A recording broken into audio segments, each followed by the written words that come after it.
This video is just my thoughts and speculation. Although I base some of it on facts, that doesn't change the fact that it's an opinion. So please keep that in mind, and I hope you enjoyed the video. Hello, the TF2 community has gone without a major update since October of 2017, nearly 5 years at the time of recording.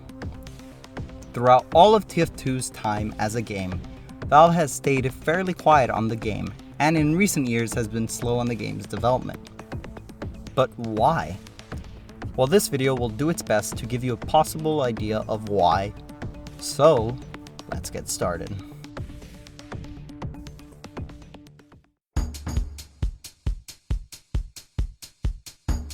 So first up, let's talk about the history of Valve's communication. Valve doesn't have much communication outside of interviews, announcements, and other press events. That has always been true. However, they only talk about projects when they're close to being finished or when they're finished. This brings up the big question: why? Well, I think 1 year in Valve's history explains this very well. 2003. In May of 2003, Valve announced Half-Life 2 was set to be released on September 30th of that year.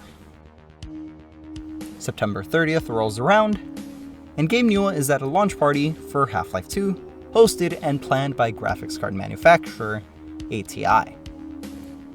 Newell praises ATI and showed a brief benchmark of the Source engine, but Half-Life 2 was nowhere to be seen. Then in October, a hacker had hacked into Valve servers and released the source code for Half-Life 2, showing the reason why Gabe Newell didn't say anything about Half-Life and why it wasn't released. The game was unfinished, forcing Valve to work on the game until it was finished, with no mention of when it would actually release. Now, although Half-Life 2 did end up releasing, the announced due date put pressure on Valve, and that additional pressure on top of the fact that this was Valve and Half-Life 2, a company who makes the highest quality games and the sequel to one of the best games of all time. So expectations were high. And although the expectations were met, this additional pressure would be annoying to deal with outside of silence, which Valve didn't do for Half-Life 2, at least not until October of 2003. Moreover, Valve has always run on the practice of quality over speed, which has been named Valve time by the community. The practice of quality over speed doesn't work with the deadline as shown with Half-Life 2, because you can't do everything you may want to do in a set amount of time.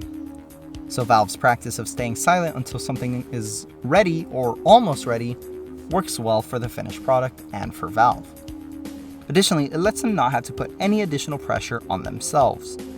So Valve's usual silence is most likely due to the fact that they think it's a better alternative than announcing something and then having that announcement not actually happen.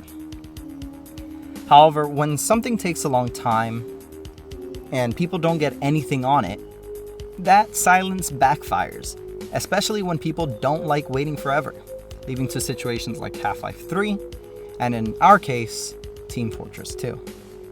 Valve hasn't had the best record of updating TF2 after 2017, since the last major update dropped in 2017, and after that it was mainly cosmetic updates, minor fixes, sometimes new maps made by the community, but none made by Valve. Which raises a good question. Why doesn't Valve release any major updates, and why do they rarely give us minor updates? At first glance, you would think things like TF2's code, which puts Valve employees in a situation where they have to work on code that's old, buggy, would be very annoying to deal with. And since Valve developers choose on what projects they work on and when, it would be a no-brainer to not work on TF2 and work on other projects. However, at the time of writing this video, Valve has updated TF2 with a lot of minor updates, far more than usual. So the thoughts from a first glance about TF2 being buggy, old, and a Valve developer not wanting to work on it doesn't make much sense, since we're getting a lot more updates than usual, at least usual from 2017. So there has to be another reason why Valve hasn't updated the game that much. And I think I might have an idea of why that is. In 2017, Valve had VR projects in development, the biggest being Half-Life Alyx, which had gone into full development by 2017. Something else that was in the works in 2017 and was released in 2017 was the Jungle Inferno update for TF2, which was the last major update.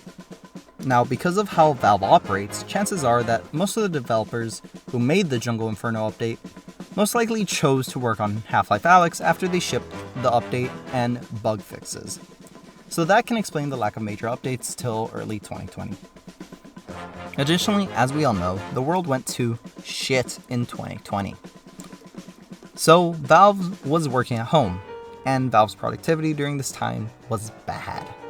Gabe Newell on the topic has stated, quote, "We haven't come up with anything clever.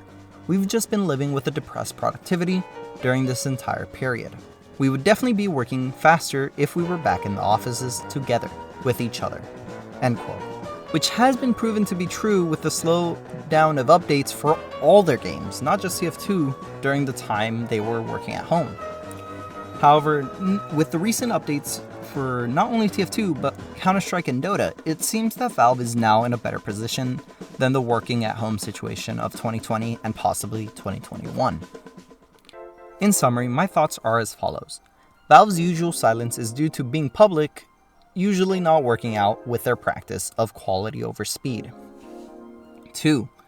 Valve employees working on TF2 in 2017 probably swapped to work on Half-Life Alyx after Jungle Inferno shipped. 3. The employees who swapped to Half-Life Alyx most likely felt the decreased productivity from working at home. However, the situation has been cleared up by now and is probably back on track with updates. Of course, this is just my thoughts and speculations. There might be other reasons why Valve hasn't worked on anything major for TF2 and only recently ramped up the amount of fixes.